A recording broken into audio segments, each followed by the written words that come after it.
শিবলিঙ্গ প্রথম নাগরাই পূজা করেছিল। আর ওই সময় নাগেদের রাজা বাসুকি ছিলেন। নাগরাজ বাসুকিও শিবজির তপস্যা করতেন। একদিন শিবজি বাসুকির তপস্যায় খুশি হয়ে তাকে বর চাইতে বলেন।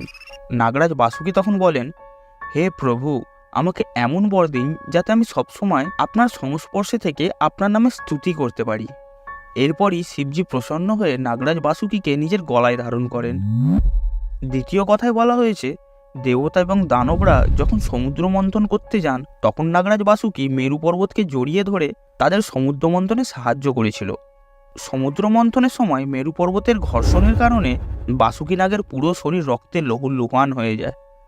বলা হয় সমুদ্র মন্থনের সময় যে বিষ বের হয়েছিল সেই বিষ শিবের সাথে সাথে বাসুকি নাগ এবং অন্য নাগেরাও পান করেছিল।